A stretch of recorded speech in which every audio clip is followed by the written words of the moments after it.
Empat Cerak Podcast. Bersama saya sudah ada Mas Arifin dari Lereng Muria, Mas ya. Ya, dari Desa Jurang, Kudus. Ini termasuk orang yang ya agak-agak pakar begitu ya tentang burung gitu. Perburungan, permanuan. Ngomong-ngomong tentang burung, kira-kira Mas, apa yang mendasari orang itu merawat atau memelihara burung gitu? Menurut pandangan Anda? Ya pada dasarnya mereka itu butuh hiburan, Mas. Oh gitu ya. Untuk menyalurkan kesenangan mereka ya. Kesenangan tersendiri istilahnya. Kebutuhan batin dan pikiran dia. Istilahnya butuh teman untuk rileks saja gitu loh, Mas. Gitu. Nah, kalau ngurmati burungnya tanggane kan ya rapi. Ya. Lalu yang Anda pelihara saat ini ya burung apa, Mas ya? Saat ini ya perkutut sama puter. Burung puter sama perkutut. Puter itu sejenis Brenggolo kalau Brenggolo ya. Ya sejenis mungkin agak kayak merpati begitu ya. Cuma cara dia bersuara yang beda. Suaranya saja yang beda. Iya. Lalu begini, orang merawat atau memelihara burung seperti ya tadi burung katakanlah Brenggolo atau burung puter, kemudian ada burung perkutut, itu memiliki motivasi tertentu atau khusus begitu. Menurut Anda, apa yang Anda lihat di sekitar Anda atau orang-orang berdasarkan cerita tentang motivasi mereka merawat burung itu?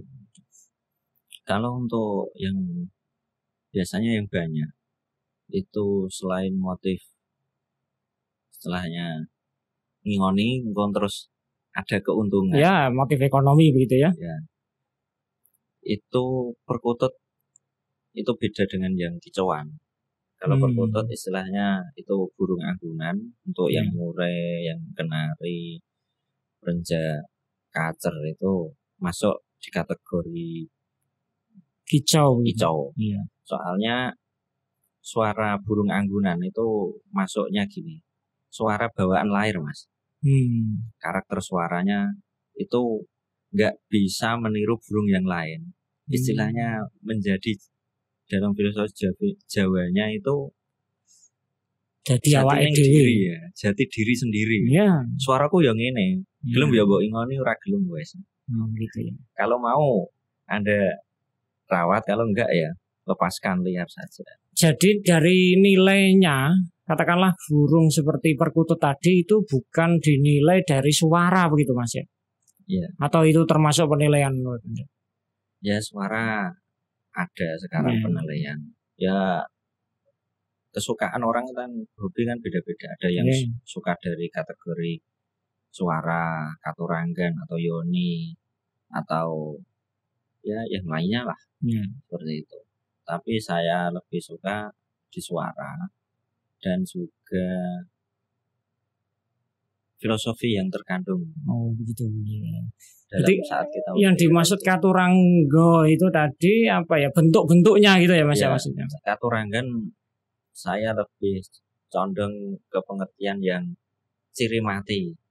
Istilahnya ciri mati burung tersebut.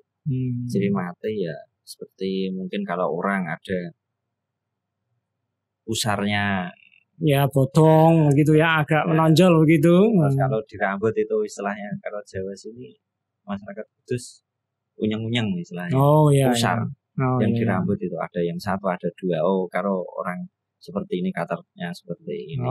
Kalau pusarnya dua karakternya seperti itu. Tapi untuk masalah yang katuranggan, yoni atau hubungan itu saya kurang condong, Mas. Gitu. Lebih ke kecondongan filosofi. Lalu begini Mas, berdasarkan pengalaman Anda, apakah memang ada kasus di lapangan, katakanlah orang memelihara perkutut begitu, lalu ada ya semacam kepercayaan, wah saya kalau merawat ini membawa hoki atau bahkan sebaliknya begitu, membawa musibah atau sebaliknya begitu. Ya mungkin ada Mas, terlebih selain jadi titen. Oh biasanya ini berkicau jam segini, oh mungkin ada tamu. Kalau kicaunya gitu. Malam hari jam 12 mungkin ada apa kan, seperti itu. Sebagai orang punya titen istilahnya dari itu. Cuma saya lebih menekankan untuk diri saya, bukan menekankan, hobi saya sendiri itu ya pokoknya ngingoni ngono, seneng lah. Oh gitu ya, hobi begitu ya. Hobi ya, seneng. Malu gini Mas, ada orang ya menurut kepercayaan masyarakat kami atau warga kami gitu, mengatakan begini, bahwa merawat burung perkutut ya, itu semacam bisa menjadi tameng. Misalnya katakanlah dalam tanda kutip gitu, ada serangan, itu yang kena itu burungnya gitu, bukan ke orangnya gitu. Mungkin bisa karena burung perkutut itu enggak seperti burung-burung yang lain. Filosofinya itu sangat dalam Mas, bagi saya sendiri. Mungkin kalau orang lain ya nggak tahu, mereka punya penilaian sendiri. Kalau saya ya filosofinya perkutut itu ya katakan di situ disebut burung anggunan itu ya manggung Mas. Kalau ngoceh kan beda lagi. Manggung itu kan bicara, punya makna, makna yang tersirat. Tapi kalau ngoceh, wis pokoknya ngoceh ngomong kalau itu. Iya. Itu saya pernah membaca dalam buku yang namanya The Secret. Itu di sana ada katakanlah begini, gaya tarik menarik. Apa yang kita bicarakan, apa yang kita lihat, apa yang kita dengar dan seterusnya itu akan membentuk kita, akan menarik kita. Jadi begini, katakanlah untuk memaknai burung perkutut itu, orang-orang yang memelihara burung perkutut itu percaya bahwa hidup itu harusnya kayak begini. Jadi kita lihat perkutut itu anggun, tidak banyak bicara. Kalau sekali katakanlah negel dalam bahasa Jawa yang bicara begitu ya, itu manggung. Istilahnya apa ya? Yang penting ngomong itu yang sangat berarti, tidak asal ngoceh begitu ya. Jadi banyak aksi nggak banyak kata. Oh iya. Katakanlah kayak iklan rokok itu. Iklan apa itu? Takles Dumur atau apa itu. Terus kalau perkutut itu kan yang sekarang yang bagus itu kan yang dinilai itu, saya itu merasa iman Mas. Ini perkutut Bangkok, terus perkutut lokal. Padahal paguyubannya sendiri kalau P3SI itu kan Persatuan Pelestari Perkutut itu. Oh, P3SI. Seluruh Indonesia itu itu burung Indonesia aslinya nyatanya diternakan di Indonesia sendiri. Kalau ada di Thailand, itu kadang orang yang Thailand ya juga membeli dari Indonesia terus ditangkapkan di Thailand. Yang Thailand juga kadang orang Indonesia. Cuma yang bagus-bagus kok Kak. Ya seakan-akan diklaim milik sana begitu ya. Ayam Bangkok, terus jeruk ya jeruk jeruk Bangkok. Untungnya ada jeruk Bali kan. Masih kita masih kebagian lah Mas. Padahal yang membuat pakem suara untuk lomba perkutut itu orang Indonesia Mas. Itu dari Indonesia. Ada suara pakem untuk burung perkutut sendiri itu. Setelahnya tolak ukur untuk dia bisa menjadi juara. Jadi katakanlah di samping niat atau motivasi merawat perkutut itu untuk nilai ekonomi atau nilai tadi apa manggung filosofis dan seterusnya tadi ya, itu ternyata ada semacam apa ya, menguatkan local wisdom atau mengenalkan produk lokal. Oh ini loh milik Jawa asli, bahwa ini sebenarnya lebih bagus dari milik sana-sana begitu ya Pak. Lalu gini Mas, ada orang yang percaya orang merawat atau memelihara perkutut kok masih muda gitu, dianggap tidak layak gitu. Menurut Anda bagaimana itu? Ya bagi saya sah-sah saja untuk dari anak kecil untuk merawat itu. Cuma kan kadang anak kecil itu kan banyak burung itu dibuat mainan, Mas. Enggak semestinya perkutut diperlakukan dengan baik begitu ya. Seperti ya perkutut menghewankan hewan. Kadang itu caranya dibuat mainan yang enggak kan gitu. Kadang. Maksudnya mainan mistis itu, Mas ya? Enggak. Apa? Istilahnya dipegang terus buat tarik-tarian gitu. Cuma kebanyakan dari katanya orang-orang tua kalau untuk umur yang di bawah 15 belum boleh memandikan perkutut itu, Mas. Karena kan perkutut yang peliharaan sendiri kan dimandikan. Tapi untuk umur yang di bawah 15 tahun itu atau akhir balik lah, itu istilahnya kurang ilok. Kedusi perkutut itu kurang ilok, rai ilok.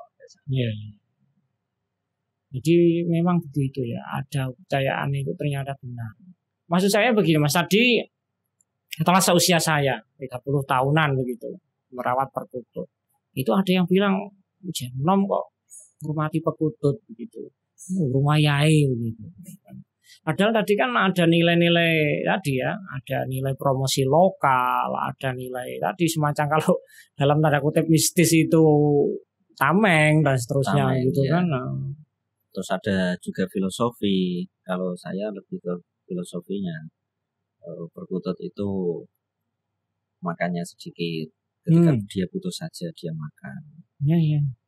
Terus hidupnya itu ya usianya biasanya kalau yang lokal-lokal itu yang liaran itu karena enggak ada dopingan atau makanannya alami itu ya bisa sampai seusia manusia. Luar biasa. Iya, Mas. Luar biasa. Teman saya juga ada yang umur sampai 40 tahun, ada yang 45. Mulai dia kecil itu bapaknya yang memelihara sampai sekarang burungnya jadi warisan itu begitu ya. Kalau saya ya paling tua umur ya 11 tahun, 12 tahun. Jadi semacam mengingatkan kita begitu ya untuk merawat perkutut itu, bahwa mengingatkan kita pentingnya puasa begitu kan, pentingnya ya termasuk tadi makan sedikit itu ya kan, diet kalau bahasa baratnya gitu kan. Terus untuk gen juga seperti itu, bawaan suara ya bawaan dari lahir, Mas. Nggak bisa istilahnya dimasteri terus ngikut masteran tersebut. Nggak bisa. Dia lebih dominan suara itu dari gen-gen leluhur seperti itu. Jadi ini mengingatkan kita tentang bentukan karakter gitu.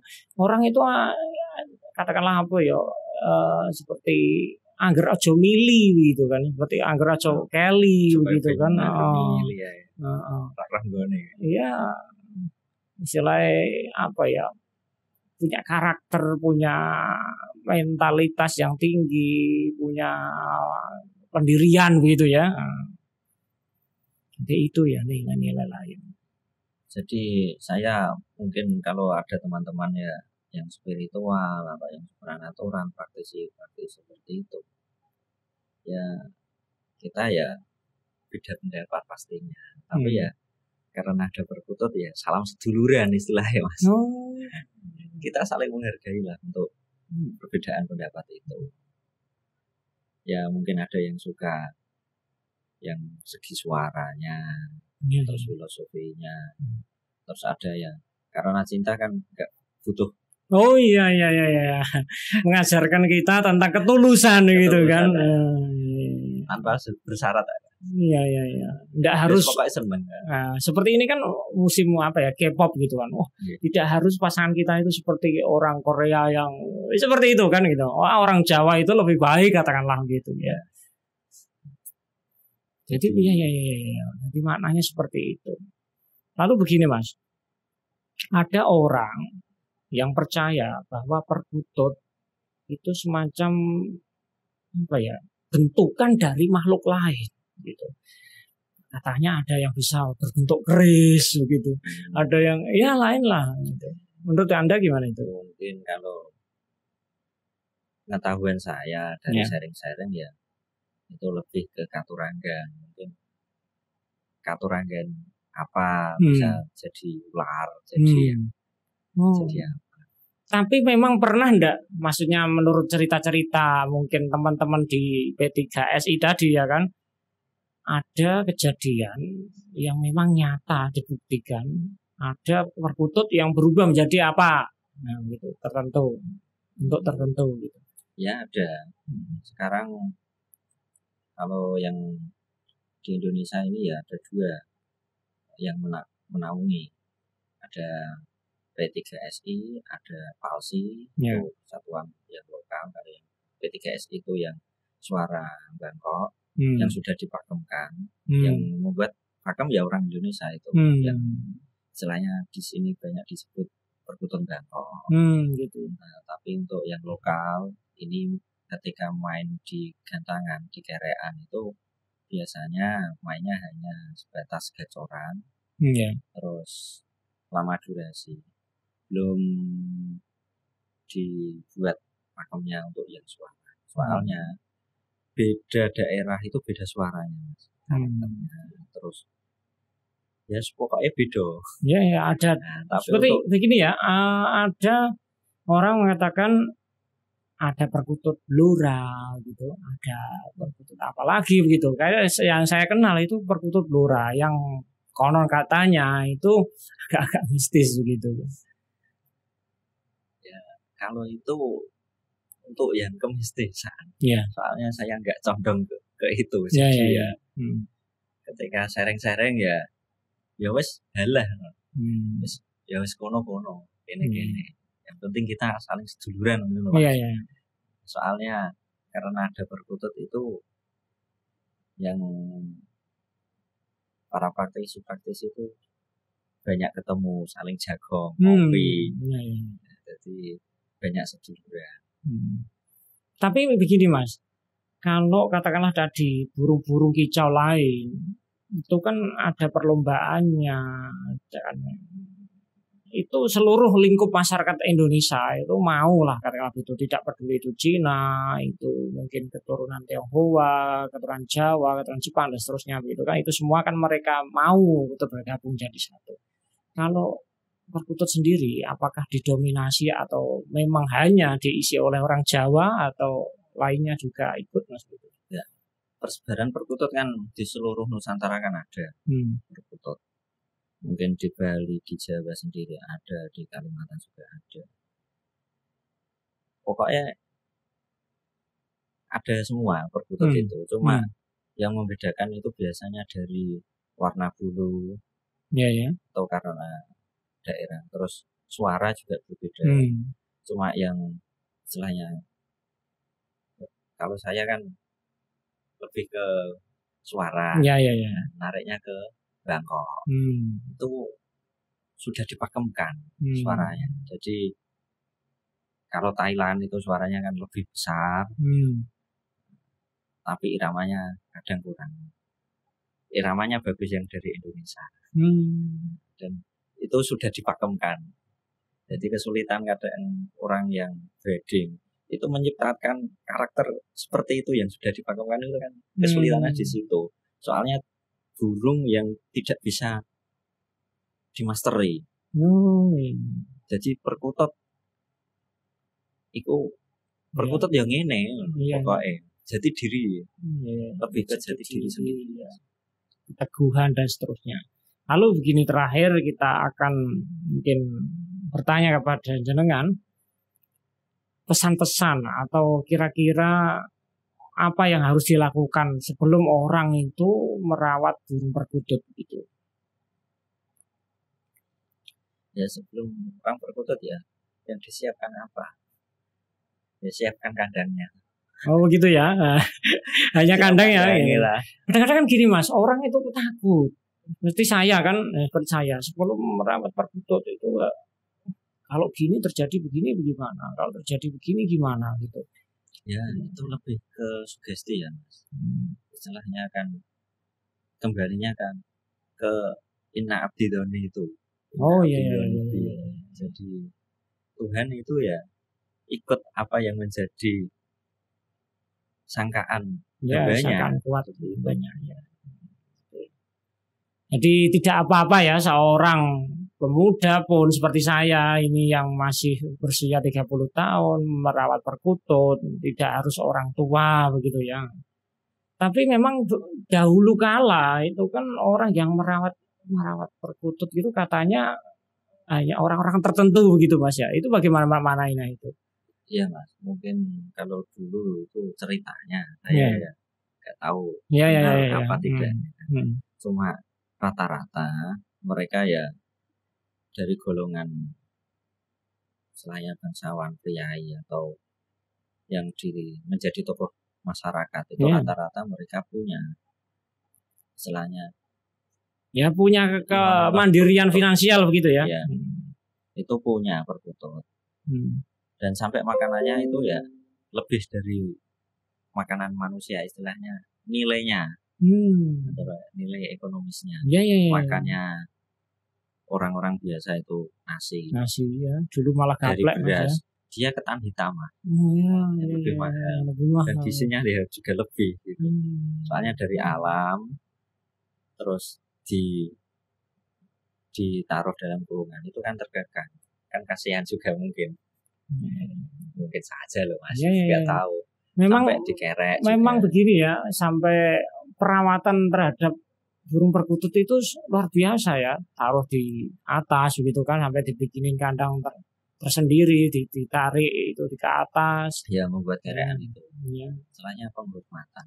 Soalnya filosofinya itu banyak yang ada di perkutut itu. Itu yang mungkin kita bahas pada sore ini ya Mas. Terima kasih atas kehadirannya ya, kesempatan untuk wawancara jenengan. Kapan-kapan kita ngopi lagi lah. Oke ya insya Allah. Subscribe, komen, matur nuwun atas bantuanipun.